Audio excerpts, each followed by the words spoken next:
नमस्कार, स्वागत है आपका बोलने से बदलेगा देख रहे हैं आप। मैं हूं आपके साथ ऋतु सिंह और चलिए हमारे इस खास कार्यक्रम की शुरुआत करते हैं। देश में स्कूली शिक्षा पर एक बेहद चौंकाने वाली रिपोर्ट सामने आई है। दक्षिण के राज्य उत्तर के मुकाबले स्कूली शिक्षा पर अपने बजट का कम प्रतिशत खर्च करते हैं, लेकिन शिक्षा का स्तर उनका बेहतर है। वहीं मध्य प्रदेश, छत्तीसगढ़ जैसे राज्यों में स्कूलों की स्थिति कमजोर है। उत्तरी राज्यों में सरकारी स्कूल की शिक्षा कई बार बुरी तरह नजरअंदाज दिखती है।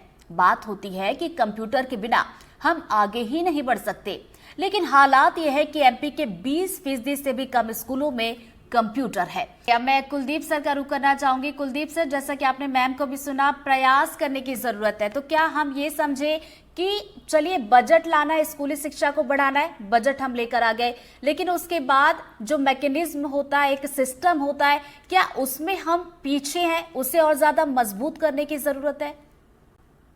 रितु जी, जो डॉक्टर उषा खरे जी अभी कह रही थी वो वाकई अभी वस्तु स्थिति का उन्होंने सबको एक तरह से जायजा दिखाया है कि माँ बाप आजकल इन बच्चों को स्कूल भेजने में कोई रुचि नहीं रख रहे। बल्कि मैं तो इससे और आगे जाके थोड़ा कह रहा हूँ कि हमारे स्कूल अप्रासंगिक हो गए धीरे धीरे। जो चीजें अभी इंटरनेट के जमाने में और सब कुछ तो उपलब्ध है, बच्चे को सारी चीजें वो बिना स्कूल जाए भी सीख सकता है। स्कूल किस लिए होते थे? स्कूल में जो बाकी गतिविधियां होती थी, दूसरे विद्यार्थियों के साथ उनका इंटरेक्शन होता था, टीचर के साथ इंटरेक्शन होता था, सीखने सिखाने की प्रक्रिया चलती थी, उसके लिए विद्यालय होते थे। अब क्या वो ऐसा कुछ हो पा रहा है वहां पर? आपके जो एक संवाददाता ने जिनसे बात की थी कि शिक्षक को शिक्षा के अलावा काम करने दूसरे काम करवाए जा रहे हैं, इस तरीके से शिक्षा में जो आवश्यक संसाधनों की आवश्यकता है, शिक्षकों की आवश्यकता है। जैसे आज ही मध्य प्रदेश में आया कि 25,000 पद खाली पड़े स्कूली शिक्षा के, 6,500 उच्च शिक्षा के खाली है, 3,000 से ऊपर तकनीकी शिक्षा में खाली है। कुल खाली पदों में से आधे तो शिक्षा विभाग में, शिक्षा के संस्थानों में ही खाली है। तो शिक्षक नहीं होंगे तो किस तरीके से पढ़ाई होगी? जब बात कर रहे थे कि बच्चों को आगे बढ़ा के पास करना, ये पास फेल की समस्या नहीं है। हर वक्त बच्चे को फेल करने के चक्कर में रहते हैं सब। बच्चा फेल नहीं है, हम फेल हो रहे हैं। बच्चों को नहीं आता, अमेरिका में भी नहीं आता। अमेरिका में भी ट्रंप ने वो स्कूल बंद कर दिए जो केंद्रीय सहायता से चलते थे, क्योंकि आज के समय में बच्चे की आवश्यकताएं बदल चुकी है। ये बच्चे बहुत अलग समय में अलग एक्सपोजर के साथ आ रहे हैं, तो इनकी शिक्षा की व्यवस्था के बारे में हमें बहुत गंभीरता से कोई अलग कुछ चिंतन करना पड़ेगा, किस तरह इनकी शिक्षा व्यवस्था हो सके।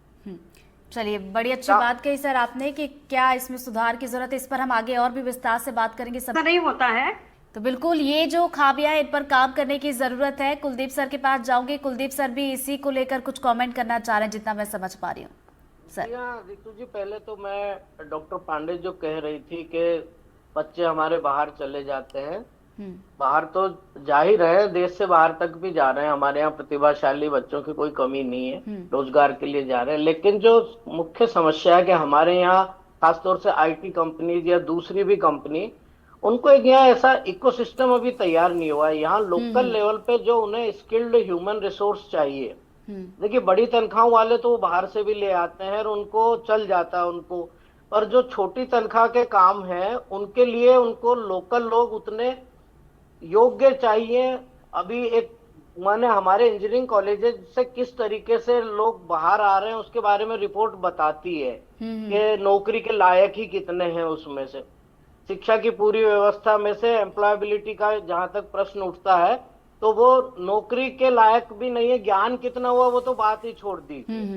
तो ये एक दिक्कत है। दूसरा, जो आपने शायद विषय के प्रारंभ में दौरान में जब बात रखी थी कि शिक्षा व्यवस्था में खर्च ज्यादा, पहली से 8वीं तक बजट ज्यादा जा रहा है और उसके बाद भी साक्षरता कम है, तो ये जब मध्य प्रदेश और छत्तीसगढ़ एक ही साथ थे तो 1994 से ये सब ऐसा शुरू हुआ है। मैं उसको क्या शब्द बोलूं, चूंकि मेरी मर्यादा है, उसमें जो मिशन मोड में काम करने का नाम लेके सरकारी व्यवस्था को बहुत बदनाम करके कि ये तो सब इसमें भ्रष्टाचार होता है, ऐसा होता है, मिशन मोड में काम करेंगे तो जो यूरोपियन यूनियन से भारत सरकार को लोन मिला था, जो कि राज्यों को मुफ्त मिला, उसके माध्यम से डीपीईपी एक डिस्ट्रिक्ट प्राइमरी एजुकेशन प्रोग्राम शुरू हुआ। और उसमें जो मिशन मोड के नाम पे खरीदारी वो उन्हीं कंपनियों की आएगी। खूब पैसा आया, बहुत से शिक्षकों को अलग अलग कोऑर्डिनेटर के नाम पे मॉनिटरिंग में लगा दिया।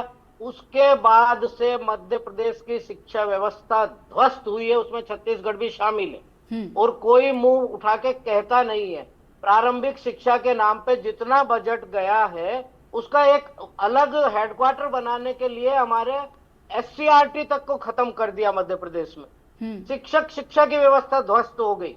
और उसका अगर पूरा आकलन करवा लिया जाए इन 30 सालों का कि हुआ क्या, इसका परिणाम क्या निकला, और वो सारे रिकॉर्ड बना के अच्छा प्रेजेंटेशन दिल्ली में दे दीजिए, वहां से मंजूर करवा लीजिए। जमीन पे क्या हो रहा है दिख रहा है। और ये संघर्ष हमेशा चलता रहेगा कि क्वालिटी से कि क्वांटिटी से।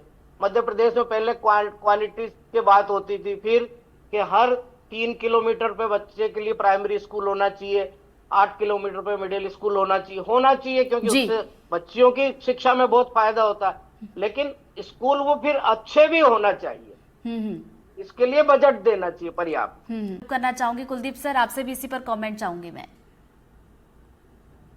जी रितु जी, प्रयास करें, ईमानदारी से प्रयास करें तो सब कुछ संभव है। और शिक्षक अभी जो वर्तमान इकोसिस्टम, उससे अलग कोई प्राणी नहीं है, वो इसी समाज में से आता है।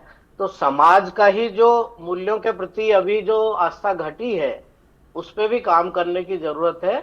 और शिक्षा का राष्ट्रीय शिक्षा नीति के तहत बहुत सी चीजें बदलने की संभावना है। लेकिन यदि जो बना बनाए ढांचे में ही ये सब होता रहा ना, तो इसमें से कुछ बेहतर रिजल्ट निकलेगा, इसमें थोड़ी आशंका है।